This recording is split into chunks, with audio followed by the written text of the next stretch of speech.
Talk, talk, talk, talk, talk, talk, talk, talk, talk, talk, talk, talk, talk, talk, talk. Art of the Zodiac presents Talk, Talk, Talk, Talk, Talk, Talk.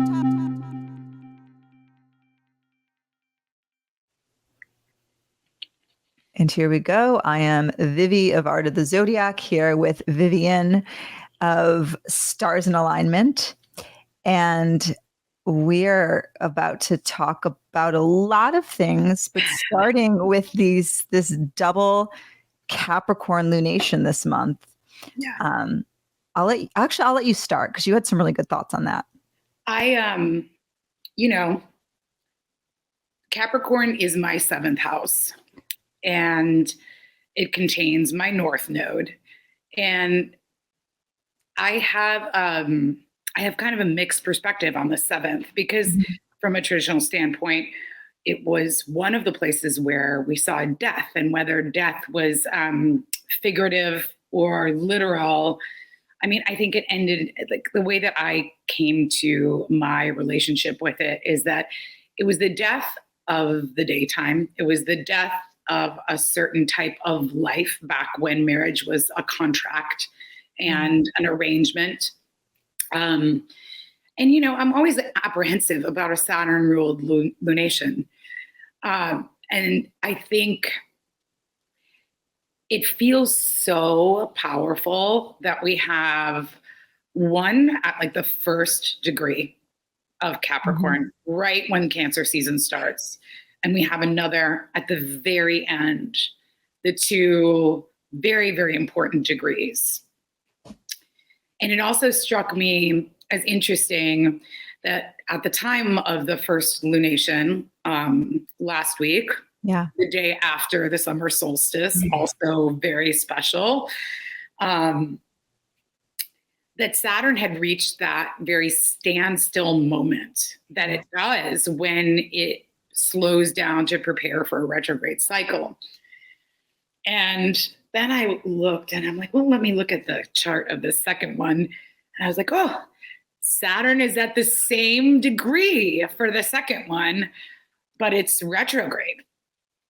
So I started thinking about that house and how Pluto spent 16 years reorganizing that house. And we have that house being Capricorn. So for everybody right now following along, imagining where Capricorn is in your chart. So Pluto there, 16 years. Yeah. And then we've only been free of Pluto there since the end of January. And Pluto will return to do its last little bit of cleanup for that little chunk in the fall. So I sat with it and I was like, wow, I feel like we are closing a very important cycle, not only to do with the polarity of Cancer and Capricorn on the micro, but when we're looking at like the bigger picture, we are cleaning up an area or examining the last little bits of what is dying in our chart. So I expected it to feel very heavy. Yeah. And I actually saw from my clients and, in my own personal life, it almost felt like such a powerful release. Like it felt like just making space instead of destruction or separation with the idea of a Saturn ruled lunation.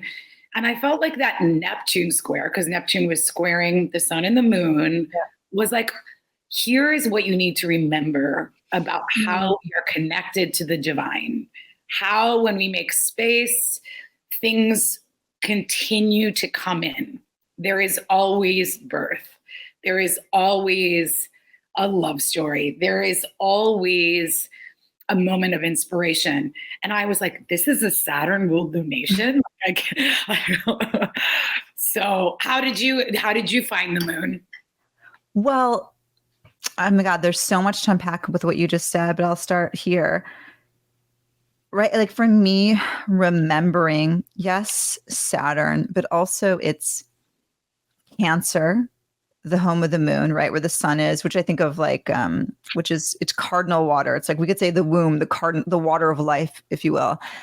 But then also like for remembering that Capricorn is an earth sign. And I think there is something totally embodied about Capricorn. Like the shadow of Capricorn tends to be unchecked materialism sometimes, or exhaustion, but it can also just be like a place to like collectively rest and physically take care of ourselves. And thinking about this lunation, right? And it's the solstice. So there was this sort of drop, this descent into the darkness that can actually be quite like comforting, especially if you're someone who tends towards the night sect of life or night things. But yeah, coming off of all of that energy that we had in Gemini, I think we were all very much buzzing. And it almost felt like, to me, like the Gemini, it's like how you have like the 10 of Swords, you're just like so many anxious thoughts that it's just like you get that point, which is actually the last card represented, the last decan of Gemini is, you could say there's the corresponds between the 10 of Swords, right? So it's just that like onslaught of thoughts that can also, that's like sometimes like when you anticipate fear, it's worse than the actual thing. Absolutely. And then it was like, oh, we landed on this lunation that was actually quite like a sigh. Like, okay, maybe it's a long journey ahead. Maybe it's been a long journey. Maybe we're exhausted. Maybe like things can feel sometimes slower than we want, but like it's not as bad as that, like, you know. Yeah, storm. I mean, that's actually a really good point, because the two temples of Saturn are completely different energetically, right? Mm-hmm. And I always say that Capricorn is the embodiment of what Saturn knows needs to be created in the fleshly, earthly realm. Oh, I love that. So, I mean, like, and I have such a deep love for Capricorn, truly, in my opinion, the unsaid, unspoken Goth of the Zodiac. Like everyone wants to hand it to Scorpio, but it's really Capricorn.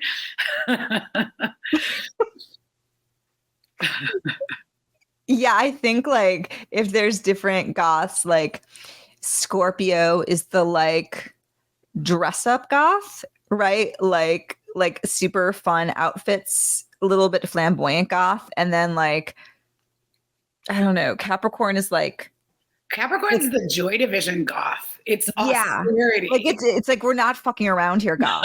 Like this is actual Goth. It's actually probably too much for most of you. Like this isn't like the Cure Goth where we're just like singing fun pop songs. No offense to Robert Smith. I have deep love for the Cure too, but yeah, but it's a whole different temple, right? That's so perfect. But yeah, I felt like I was really surprised by that full moon completely. And I ran to put my favorite rings out underneath the moon because I'm like, oh, this is a good one. They need to soak this one up. Oh, I love that. I was in the desert, as I mentioned, like I was in Joshua Tree and I was out at night and I had these really two lovely moments. One was just staring at the moon. It was enormous. It was just like crazy big and beautiful.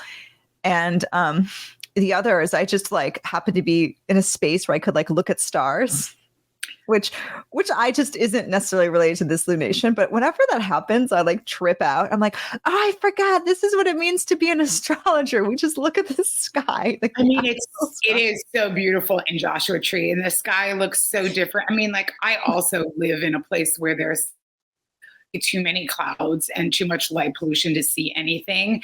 Yeah. But we had a lot of storms, and the moon was like this weird yellowish color, and it kept weaving in and out of the clouds. I sat outside with it for a while, and I had a long phone call, and I was like, okay, I need to go write some things down outside underneath the moon, but it was a really good one.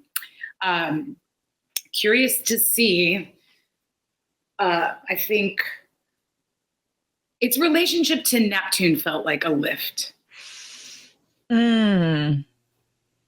Yeah, talk to me more about that. How are you, like, personally in people's lives? I liked what you said about remembering, that they bring in the sort of nostalgia piece.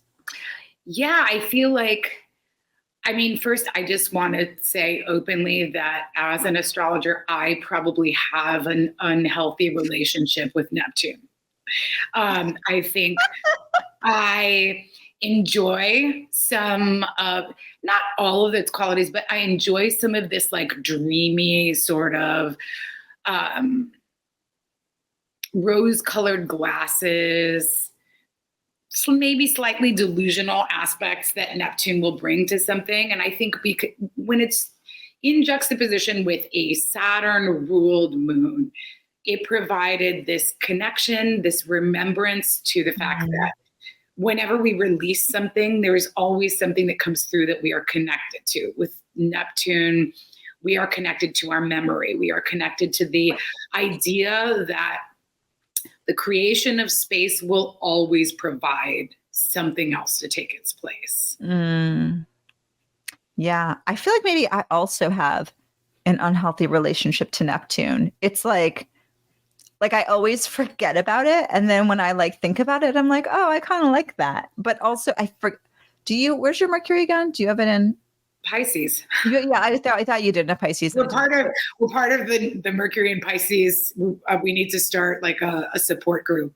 Totally, and I think that that's maybe part of it, because I'm not like I never came from like the sort of modern astrologer like Neptune Pisces association, but it also does kind of like feels like similar. I'm like, oh, my Mercury in Pisces is totally okay with anything that's dreamy and strange and like dissolving. And so it's hard for me when people are like, oh, that scary Neptune transit. I'm like, I don't know. I kind of live with like, I mean, especially like Neptune moon transits and Neptune Venus transits. I love them.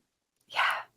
Also, I think I always forget I have Neptune on my south node and it's trine my Mercury. So maybe it's just because I'm like, that's really gorgeous. I just live in like Neptune land. So I'm just like, yeah, bring on the like Neptune aspects to this Capricorn moon. And it's interesting too, thinking about like Capricorn, Saturn, right? We think of the relationship to time and then maybe the Neptune softening that. Yeah. Didn't you say, weren't we talking about transiting Neptune on your Mercury? Because obviously Neptune is in Pisces and I had mine in 2022. Okay. And I was bracing myself because I'm like, oh my God, I'm going to get lost in the sauce. I'm not going to be able to figure out what's going on. And it was actually quite the contrary. I felt like it's, while certain aspects of my life were a little unclear, that became later apparent, but I feel like that's when I actually made a really big leap with my ability as a counseling astrologer to feel more confident using my intuition and sort of really feeling my way through something instead of necessarily like having to go through specific notes and be very list oriented. I felt like that was a big transition for me into really just allowing things to happen in that space in a divinatory way. Ooh, I can totally relate. As you're saying that, it's funny. So because I have Mercury 26 degrees, so Neptune has just been for like ever kind of over it. But when it first started approaching, was on it. The funny thing is I just slept on it. Like I just was like, I just didn't realize Neptune was there. But then at the same time, going back, it was a period in my life where I was really into like I was really like I spent a lot of time like writing, and at the time I was taking like writing workshops and things, and I was really anti like linear narrative, like because like I was like, why does it matter what actually happened? Like if it happens in my mind, it like basically happened because like everything that happened just exists in my mind anyway. And it was just like And I was like, like, and like into like language poetry and being like, I don't know, like words have meanings beyond this sort of like linear framework, and like was really into taking photos. Very Neptune, very, very and, Neptune. and I didn't, and I didn't figure out like it was a Neptune transit till like after that. So that was going on without me knowing it was a Neptune transit. But then also thinking during that period, it's when I picked up tarot in a professional way, because I was doing astrology readings at a place, and like it was like no one wanted to hear from the astrologer. It was like too many words and not enough pictures. Yeah, yeah. So yeah, I did sort of strengthen my own sort of intuitive abilities by learning tarot. So yeah, yay for Neptune. Yes. Which brings, speaking of Neptune, did we discuss the second lunation yet in Capricorn, the other one? No, but I think in the beginning, I think we should touch on a little bit. I'd love to hear your thoughts on like the solstice moment, because we had the solstice moment, first lunation. Okay, I'm setting this out for us. And then talking a little bit about this like Saturn cycle, because I love how you brought, and then finishing with that final lunation. So solstice.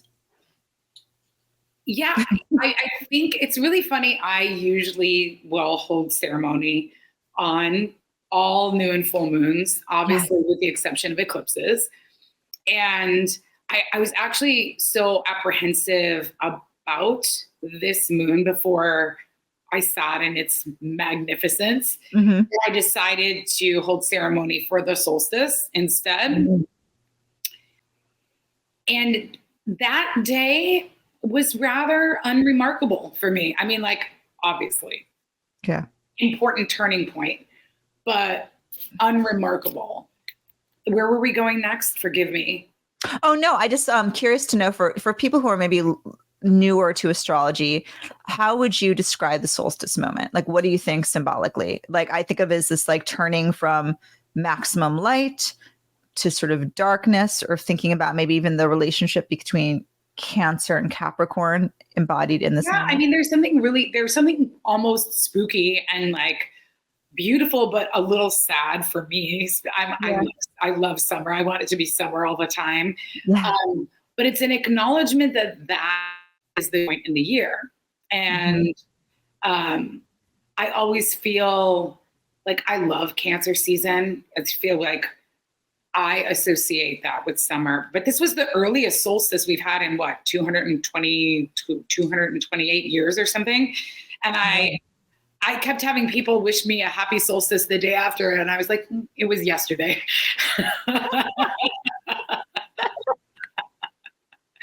But yeah, I just always see it as things are about to really burst into bloom. That's what I think of when I think of the solstice. I think of it's the end of peonies and it's the beginning of like bumblebees and lush and heat, at least here in the middle of the country.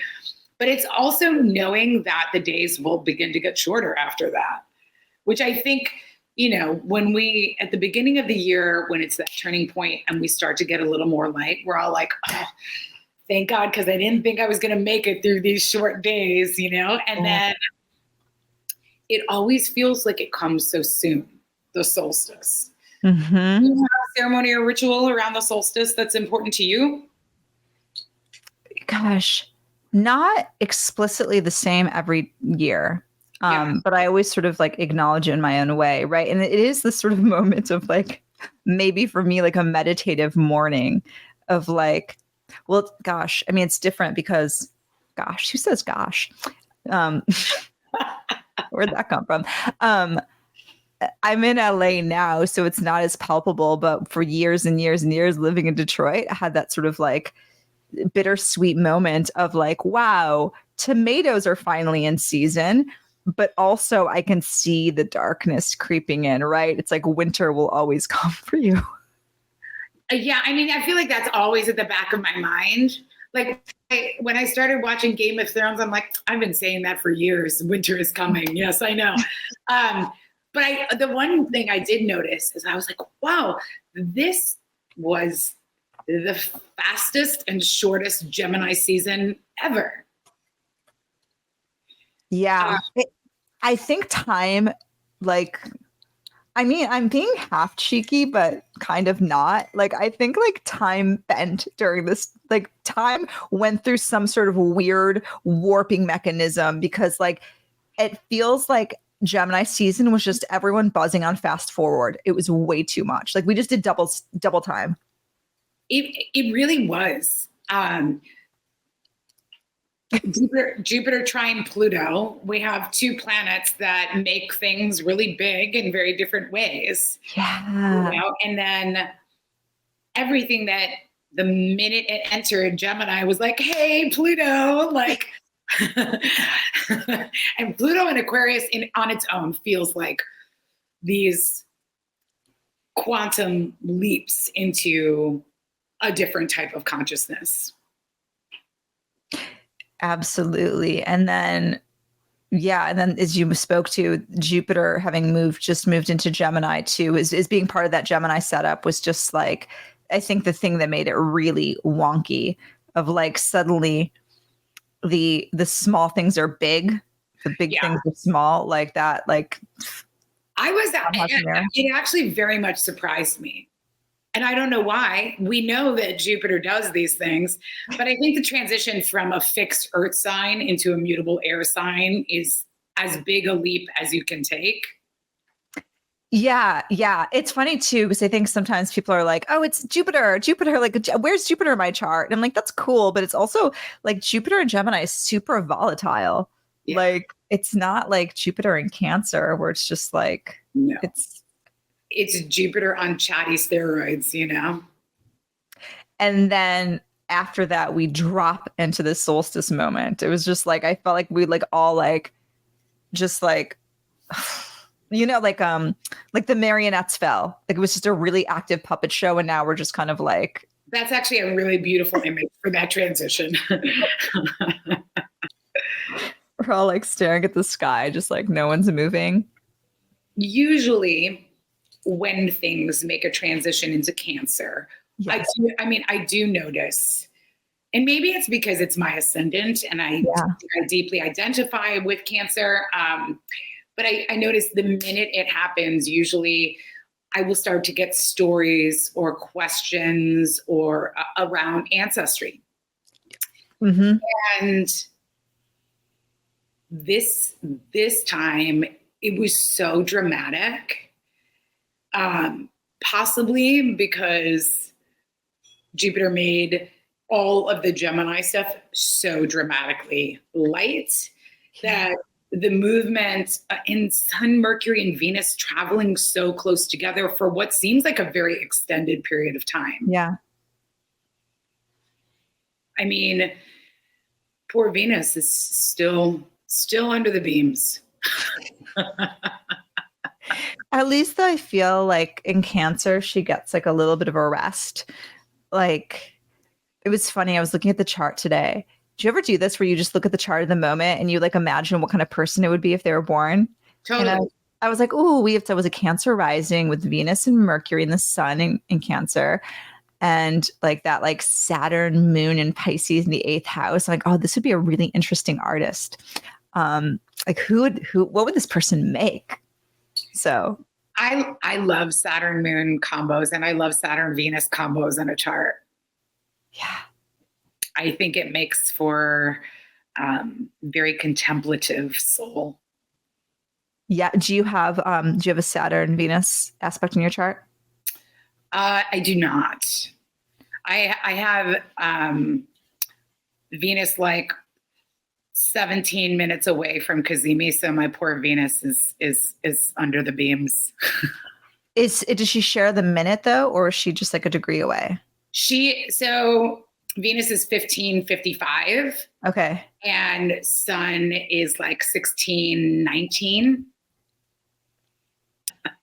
My Venus is 2 degrees Taurus, and then I have Scorpio 3 degrees. Sorry, Saturn 3 degrees Scorpio retrograde because and so they're just mutually running into each other, the middle of my chart. So I love that. Yeah, it's the Goth signature.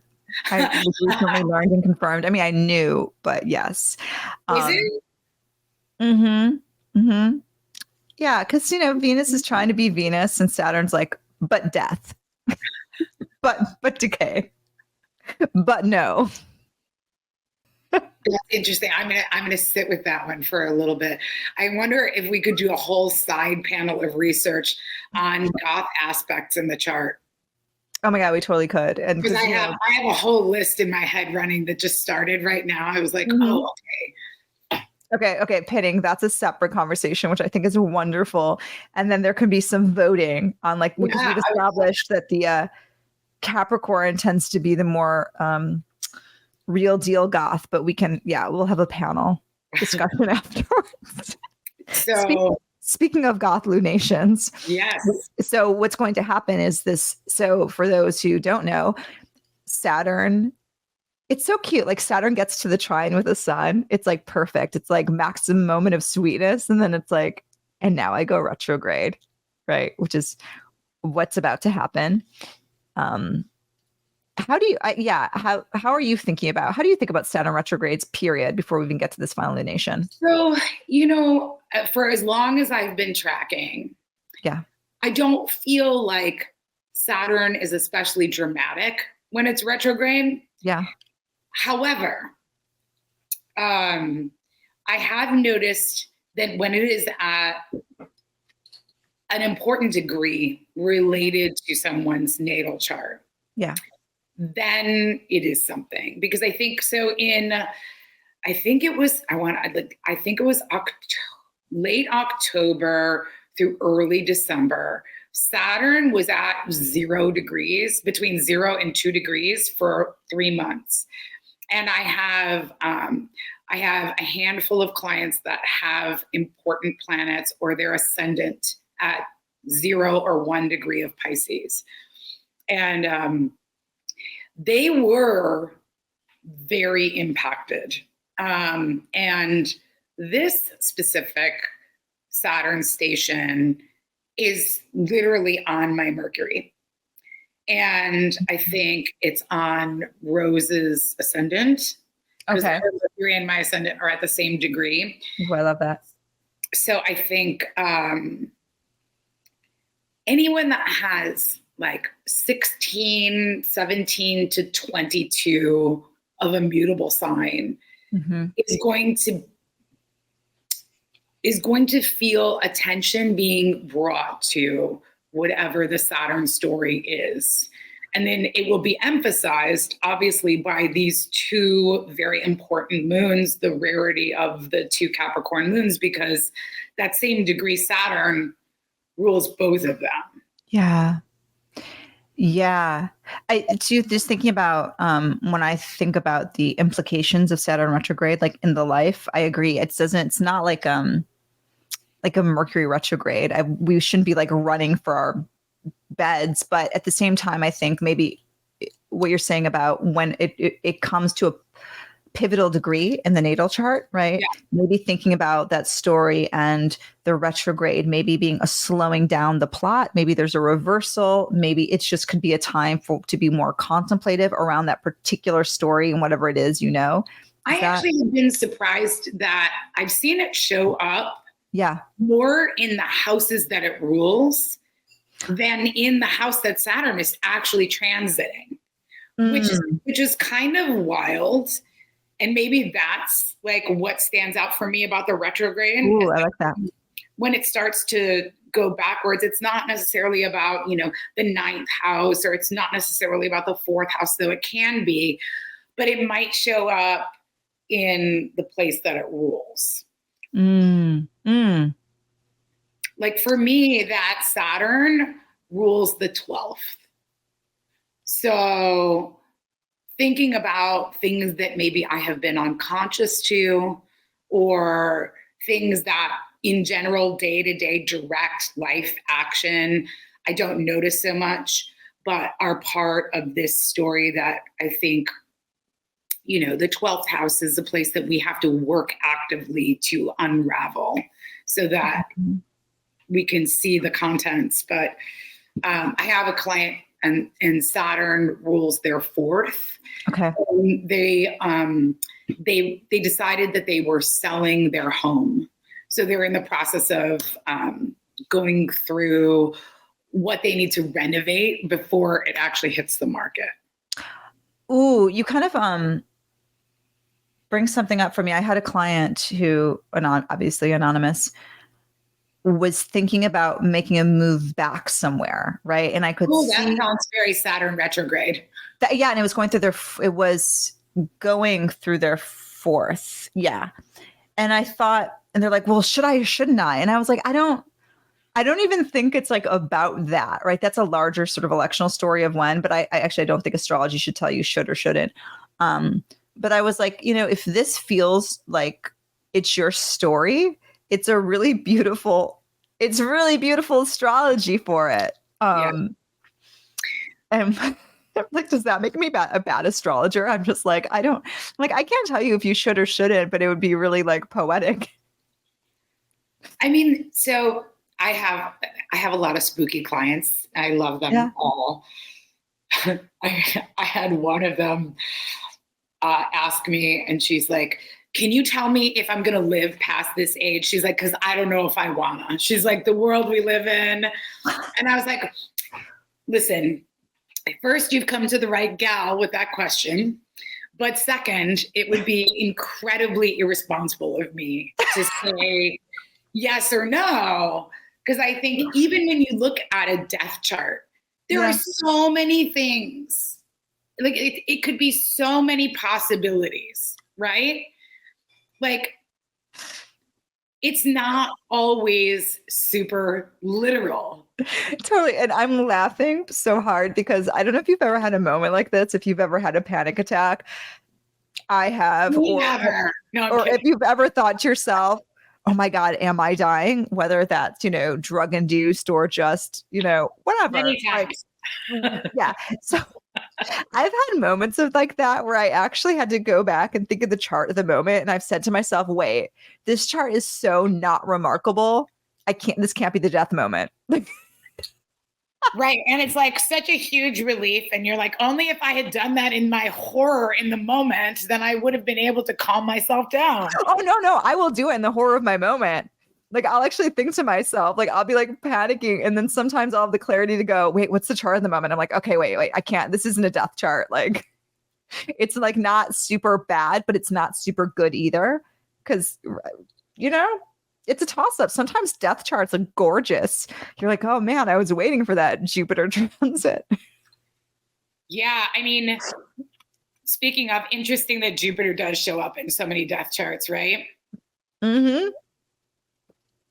Yeah, because I think this comes back to our conversation we were talking about Jupiter last month, how you were saying like Jupiter is like rules over justice, and Jupiter is like there to make things, put things in their place. And sometimes that's part human life. That's part of the story, right? Yeah.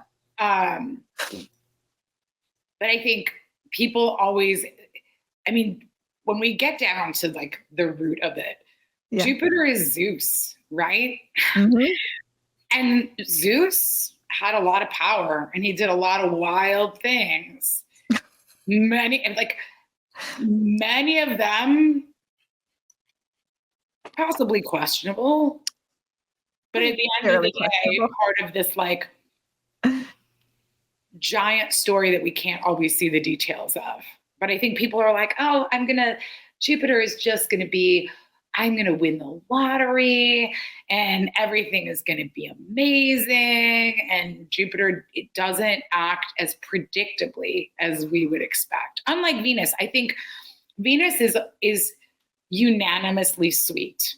Yes. But maybe not so dramatic. Yeah. I think that I like to say that Venus's drama has less to do with the Venus and more to do with people not knowing how to deal with Venus. Right? Like having their own insecurity. Think about it too, right? Like so much of like anger and drama comes from people who are actually really uncomfortable with like affection and love and like tenderness. Yeah. I think that's not an easy thing. You bring me to an interesting point about Cancer season. I will always say that Cancer season connects us to ancestry. It connects us to our connection to whatever tribe means for us. But I was thinking a lot about the post that you made about Cancer season and how I think it can always be associated with this sort of, it's always about mothers and nurturing and care, and that's not wrong. Mm-hmm. But that experience for each individual is different. And for many, we have had to, I mean, my mother's just been gone for many, many years. She's been passed 18 years ago. But so my memory of care and nurturing from her is so distant at this point. But that doesn't take away these significations of the need for care and understanding ancestry. So it's a bittersweet pill for many. Like many of us examine parts of our familial story that are not ideal. And we have to sort of renegotiate what that story means for us in terms of providing our own safety and our own care and our own tribe and all of that stuff. Totally. And, and for some others too, right? Like a lot of people never had that nurturing growing up, right? Like so many people just had the opposite. Yeah. Like either abuse or just neglect or right. For whatever reason, right? Maybe there's like generational trauma, but if you grow up and you aren't familiar with that sort of Cancerian like nurturing, it can actually be really scary. And so, for some people, like actually the idea of like just sit with your emotions or just whatever, like get into it can be really terrifying and jarring. And also too, like if you're on the path to like heal some of this trauma, right? Like it can feel, even if you're consciously stepping into that space, it can feel like really big work. I mean, even if that space is like the most wonderful, nurturing space, family is always work. This idea of what Cancer represents, the birth of man, birth into this physical plane. I mean, that is always something that is layered and complicated and emotional. And I love that we just described the Cancer Capricorn axis, right? Like Cancer, the safety of coming, from the womb into Capricorn, the Capricorn axis into like the material reality. It's like, okay, but like you're going to have to come up against life on this earth. And you're going to have to die, Saturn, like there is like, I think we forget about that. Children like touch on it a lot when they're like, when 3 and 4, which is very interesting because a friend of mine has a 4-year-old son and he keeps asking about, so if you and dad died, and she's like, no, baby, we're not going to. But it reminded me that when my son was that age too, there was like this realization that this physical body dies. And from a child, it's a totally different perspective. But it reminds me that this axis is about remembering that as much as we are here, we too will die. Yeah. And thus Capricorn wins the Goth Award. Correct. But also now bringing to a bigger point, right? So we have this first lunation where Saturn's at this pivotal degree, but going direct to this peak moment, right? So we know that we had this lunation happened right after the solstice, this peak moment of sun. Saturn as at the trine to the sun, like maximum goodness for Saturn. And then we know we descend into darkness and Saturn begins the retrograde journey. So what I'd love to hear your thoughts on this second lunation we have in Capricorn. Saturn stations retrograde on the 29th of this month. Yeah. At 19 degrees and some change. And then by the time we have the full moon, which it's at 29, isn't it? It's at 29 Cancer and Capricorn. I think it is. Okay. Saturn, the ruler, is still at that same degree. So it feels like a good chunk of our summer is really dancing this polarity more so than usual. At that point, Venus will be out from under the beams. Mercury will be in Leo, and Pluto is involved in the second lunation, which makes me think about what I initially said, that we have these two lunations bookending Cancer season in a house that Pluto has done a full tour of. And then in aspect to Pluto for the second one with Saturn at the same degree. So something is like being really hammered home about what's done. And hopefully it will feel like a welcome release. Yeah. I'm not sure how it will feel, because whenever we have Pluto in hard aspect, very much like this Mars, the thorn in my side from the month of June was that Mars Pluto square. I don't know. I feel like it's going to be the end of a lesson, and it feels very important. So even if it might not feel as easily cathartic as the first lunation, Yeah. it definitely feels like a moment of endings, of concrete endings. Like if we were searching for it at the first one, then the second one is going to show us where something is complete. I'm going to actually pull the, if you don't mind, can I present? Yeah, please. I'm going to see if I can share the screen. That is a wild story. Oh, wow. I'm just like, look at Mars. That's cute. Yes. Which is the other aspect of, but that's next month's astrology. But the other thing that I've been keeping my eye on. Yeah. But I feel like talking about this Cancer Capricorn polarity feels more important. You know what I actually do like that. It's interesting that the Mars is making this perfect trine to Pluto, which feels like, I don't know, it feels like action, like an ideas, right? It feels like there's this, it just. I like a Pluto Mars trine much better than the square. Yeah. Yeah. I don't know. It feels like there's a lot. This feels very active. I'm trying to find a better way. I really like Mars in Gemini. I prefer Mars in Gemini far more than Mars in Taurus. Oh, yeah. I think I like Mars in air signs. Well, Libra's a little annoying, but whatever. But Mars in Gemini, Mars in Aquarius, I really like. It's like a good use of Mars. Like, fine. Like, fight with your words. I'd much rather that than like cause like a landmine. I mean, and I honestly think in a natal chart, people with Mars in Gemini are such great champions of things like that.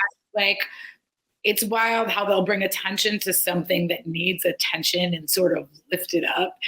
And I feel like Mars in Gemini is a cheerleader. Yes. And I also love that, because I think Gemini energy just can be really scattered and disparate. Like, it's the nature of Gemini, but Mars is very singular, right? And so thinking about, there is that sense of being able to cut through all of the Gemini static to, as you said, to champion one thing. I feel like Mars and Gemini, even though it knows how to work with the disparate energy, but it also knows how to make a point. Yeah, agreed. So that's interesting. Mars in relationship to Pluto. Pluto pretty tight to the moon for the second one. And Saturn sitting at that same degree. No. You know what it feels like to me? It just feels like with Saturn just sitting heavy at that degree. It feels like Saturn sort of like on Mount Olympus, just like. I was just going to say Saturn is in a throne. It is in the stone throne right now. It's just like taking a break. Like, we're not going anywhere. And it's funny because I'm just looking at in this chart, we have Venus and Mercury and Leo, like the home of the sun, being like, yeah, like just trying really hard to get a party going. And like meanwhile, this like really big lunation and, even Mars and that Pluto feel very conversational in air signs. But then Saturn is just like, but actually, we're not going anywhere. How do you feel about Mars and the moon, though? I mean, it's out of sign. And that's why I ask, because I feel like I really look for connections in out of sign aspects, even though I have a very prominent one in my chart, a very important one. I have Pluto trine the moon in my chart, but it's out of sign. God, it's actually funny because I was thinking about, I was looking at it, I think it was the chart, I can't remember what chart it was, but I was thinking about this earlier today, how like, what is it? Is it, because I don't know modern aspects. Is it an inconjunct where it's just like like they can't see each other, like I don't use the modern aspects either, but yeah, it's the inconjunct is the one that's like the furthest away, right? Yeah. And I was just thinking about that, like how, it's whenever you see that, like you see two planets that are at like at the same degree, but they can't see each other. I just always think to myself, there must be some sort of missing conversation there. Like I have no like textual way of like backing this up, but I think that's what I'm getting at. When you see something where it's just away from being the trine, but they can't see each other, it's like they just like I don't know, they just had like a really great meeting and now they've like lost each other or something. There is something to me that feels very loud about the lack of sight. Yeah. Hope I didn't like Mercury and Pisces too much there. No. It's funny because I was listening to someone talk more in depth about the bending of the nodes, because it's not something that I use actively in my practice. Yeah. And I know that one of the things that they reference is that the bendings can sometimes indicate a skipped step or something that we have to integrate about the nodal cycle. Ooh. So I like that idea of like a disconnect or something that we have to like actively revisit, a skipped step or something that's being reviewed, not in a retrograde fashion, but almost like a secret handshake. Ooh, I like that. And I think in if I'm correct, in medical astrology, they tend to use the inconjunct a lot because really? if something's like inconjunct, it means that you have to be careful that it'll like catch you beyond your sight, right? Like something that'll take you off guard, which is exactly what it is, right? Something you literally can't see. So that always stuck with me. Yeah. Not a medical astrologer over here. I feel like I always have to give that. Oh, me too. I feel like being a medical astrologer would be far too much responsibility. Yeah. Yeah. Financial astrology, I'm like, nope, you've got the wrong gal, not me. Yeah. I mean, I have lots of thoughts on that, which I will just share that, like, to me personally, I think if you're going to be a medical astrologer, you should probably have some medical training to back it up. Yeah, it's dangerous territory. Oh God, I used to work with people who, and I have no care, love you, but I will throw shade. People who are like medical intuitives. And I'm like, that seems like the most bogus thing ever. Like if I have I'm oil salesman. Yeah, like if I think there's something wrong with me, like I also have problems with our current medical system, and it can be shaming and terrible to people. I get it, but also you probably need a doctor and not just someone to pull you some tarot cards if you think you're sick. Really sick. Yeah, definitely. And if someone comes to you and they want advice about how to emotionally deal with the fact that they may be ill, cool. If they want advice, should I get a second opinion? What do the cards have to say? Sure. Yes. But if you're replacing any spiritual practice with actual medical advice, and the practitioner does not urge the querent to go further, they are being grossly irresponsible. Yeah, absolutely. Actually, it's funny. I sometimes always feel guilty for these conversations, but I also think it's really important because I really love like what we do. And I think it's important to know that, to call out people who are being irresponsible. I agree, because it's very like, I don't want to touch on it too much, but there was like that huge incident that was completely distorted by the media about that one astrology influencer. And I was so concerned for the astrological community because of the way that we were being represented by the media. And I feel like we do exist in this gray area. Mm-hmm. And what we do is valuable and important, and responsible astrologers would never risk the well-being of others. And I like when people do things that could cause danger to us as a community, I get very upset. Yeah, absolutely. And even thinking about, it's interesting. Earlier, I mentioned having a reading with someone and them thinking about, should I or shouldn't I do this?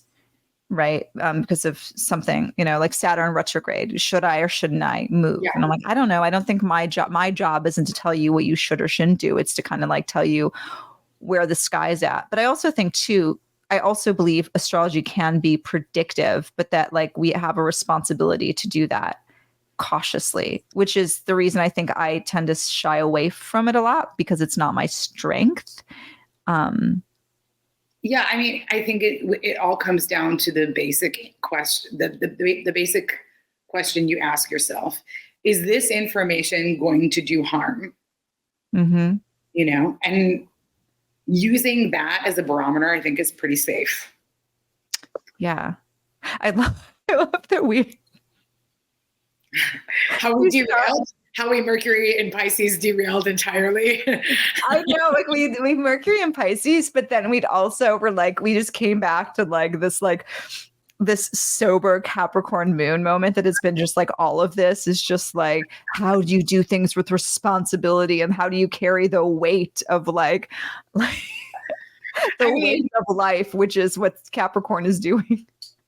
I will say that like my nodes are in Cancer and Capricorn, and right now, like they are super activated. So I feel like my Saturn heavy presence is absolutely coming through, I know, it's funny too, because I always wear black, and today I'm sort of wearing pink. I don't know why, but I think I did that just so you could be the Saturn. I could be myself in black over here.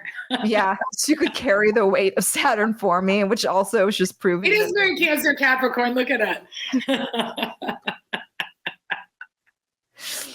Well, you want to hear a light story? This is sort of cute. It's sort of ancestry related, but I really love. I love jewelry, because of most of my jewelry has a story about someone who made it, or it was given to me or something, right? Like I think about them as little objects. And right before the sun moved into Cancer, I lost this piece. This is my little sort of Saturn. It's not talisman, but it's sort of Saturn inspired, right? You can see this pendant. Yeah. And I had just gotten it, and I was like, oh man, Venus is in my 12th house. I'm losing things. And I looked everywhere for it. And then I became very distraught, not just because I had lost something, but I was like, this is a one-of-a-kind piece. Like someone took the time to make this, and they put their energy into this. And I really felt guilty, for the responsibility, of this object. Like this object was put into my care, and I just lost it. And I was really, that makes me so sad, that heaviness. And then I was feeling just guilt, a very Saturn guilt. And I swear, I looked everywhere. I tore apart my room, looked in everything. I messaged the last Airbnb I was at. I was convinced it was gone. And I was like, I bet it's hiding from me. I don't know why, but I'm convinced it's hiding from me. And so just as I was about to leave town, right before this full moon, I was opening a bag, and it just popped out. I looked in the bag 1,000 times, and I was like, thank you. I felt like a little Saturn lesson. Saturn's like, okay, but be present. be responsible, not just for my jewelry, but for those around you. It felt like this bigger lesson of Saturn being like, okay, like take care, tend to life on Earth. You have a Gemini moon, don't you? Mm-hmm. I feel like the jewelry piece feels to like, I don't know why I got the image of a little bird Yeah. getting jewels for its nest with the jewelry. Like, I just felt like that's why, because every time I see your rings or anything about the beautiful art that you wear, it feels very Gemini moon to me. Totally, right? The moon being silver, and it's the Gemini moon on a Rahu. So I'm a very excited bird. I love that. Collector. A little collector bird. A little collector bird. A little crow, if you will, just taking everyone's little. Oh, I love that. Yeah. Wow.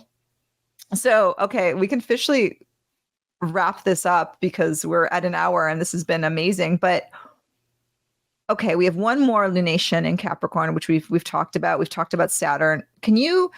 What are your like words of wisdom for people?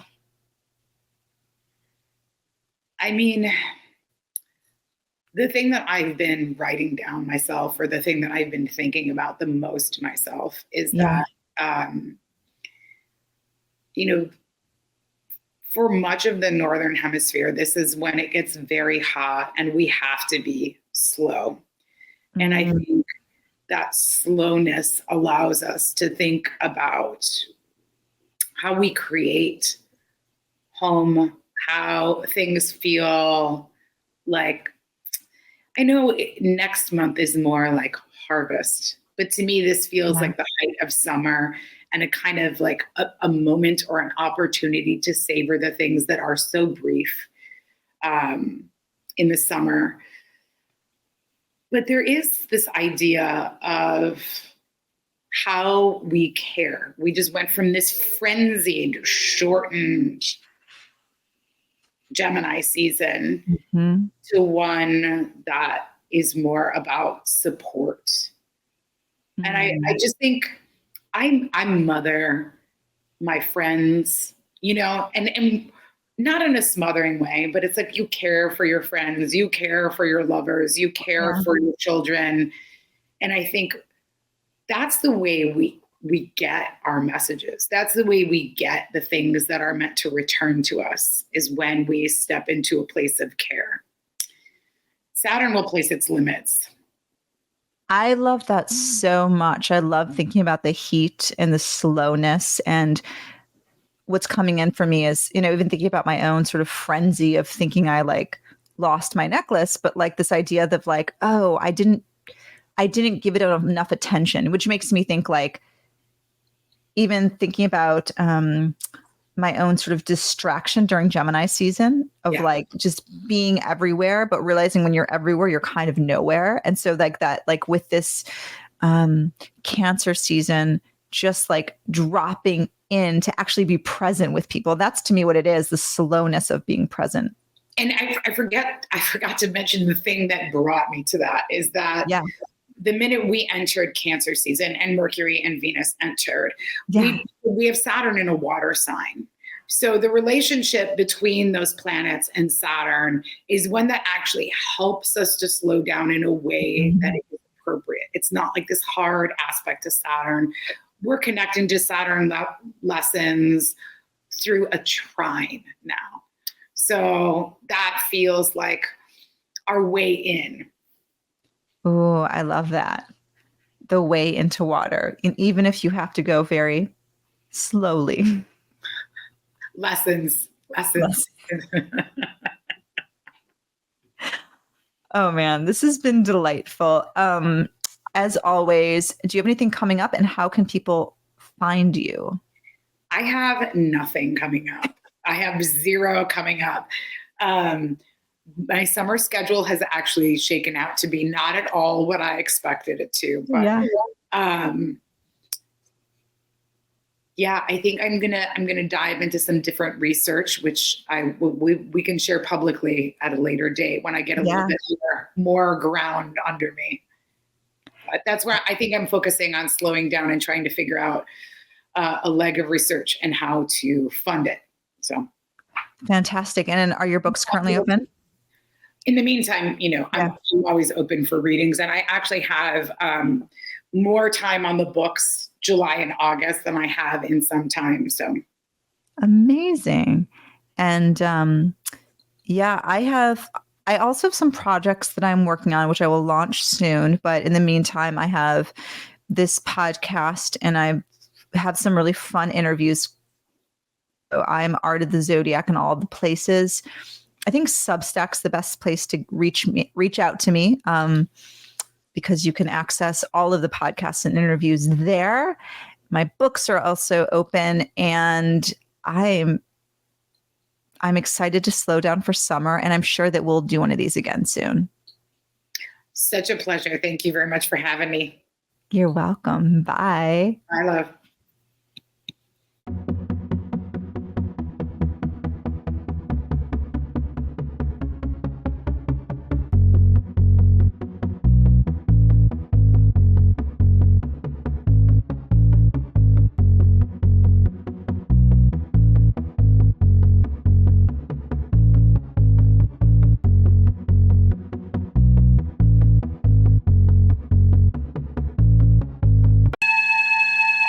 There are no parents, no other adults, no one to interfere with the fun.